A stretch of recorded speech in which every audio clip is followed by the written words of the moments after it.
ಅವರು ನಮಗೆ ಈಗ ತಾನೇ ತಿಳಿಸ್ಕೊಳ್ತಾರೆ, ಜಾನಿ ಸರ್ ಇವತ್ತು DRSನ ಹುಟ್ಟು ಹಬ್ಬ ಅಂತ. ನಮಗೆ ಗೊತ್ತಿರಲಿಲ್ಲ. ನೀವು ಚೆಕ್ ಮಾಡಿದ್ರೆ ನಮ್ಮದು YouTube channel 2 April 2020 probably DRS YouTube join ಆಗಿರೋದು ಅಥವಾ ಫಸ್ಟ್ ವಿಡಿಯೋ ಅಪ್ಲೋಡ್ ಆಗಿದ್ದು. ಅವತ್ತಿಂದ ಇವತ್ತಿನ ತನಕ DRSಲ್ಲಿ 979 ವೀಡಿಯೋಸ್ ಅಪ್ಲೋಡ್ ಆಗಿರೋದು, ಕ್ಲೋಸ್ ಟು 30 ಮಿಲಿಯನ್ ವ್ಯೂಸ್. ಆಮೇಲೆ 141,000 ಸಬ್ಸ್ಕ್ರೈಬರ್ಸ್ ಆಗಿದ್ದಾರೆ. ಸೊ ಬರ್ತ್ಡೇ ದಿವಸ ಸಂಪ್ರದಾಯ ಏನು ಹೇಳಿ, ದೇವ್ರಿಗೆ ನಮಸ್ಕಾರ ಮಾಡಿ ದೇವ್ರ ಆಶೀರ್ವಾದ ತಗೋಬೇಕು. DRSಗೆ ದೇವ್ರು ಯಾರು?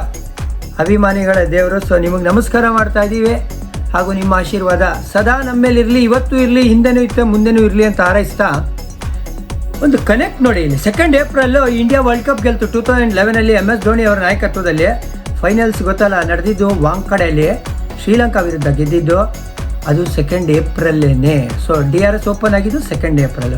DRS ಓಪನ್ ಮಾಡಿದ ಉದ್ದೇಶ ಏನು ಹೇಳಿ? ನಿಮ್ಮ ಫೇವ್ರೆಟ್ ಸ್ಪೋರ್ಟ್ ಕ್ರಿಕೆಟು ಕನ್ನಡದಲ್ಲಿ ಕೇಳಿಸ್ಕೊಳ್ಳಿ ಅಂತ ತಿಳಿಯಾಗಿ ನಿಮಗೆ ತಿಳಿಯೋಂಗೆ ತಿಳಿಸೋದೇ ನಮ್ಮ ಒಂದು ಉದ್ದೇಶ. ಕ್ರಿಕೆಟ್ನ ಇಂಗ್ಲೀಷ್ ಸ್ಪೋರ್ಟ್ ಅಂತ ಮಾತಾಡ್ತಾರೆ, ಬಟ್ ಅದು 8 to 80 ಎಲ್ಲ ಕನ್ನಡಿಗರಿಗೂ ಅರ್ಥ ಆಗಬೇಕು ಅನ್ನೋದೇ ನಮ್ಮ ಉದ್ದೇಶ. ಆ ಉದ್ದೇಶ ಇದುವರೆ ತನಕ ಪೂರೈಸಿದೆ ಒಂದು ಹಂತಕ್ಕೆ ಅಂತ ಅನಿಸುತ್ತೆ.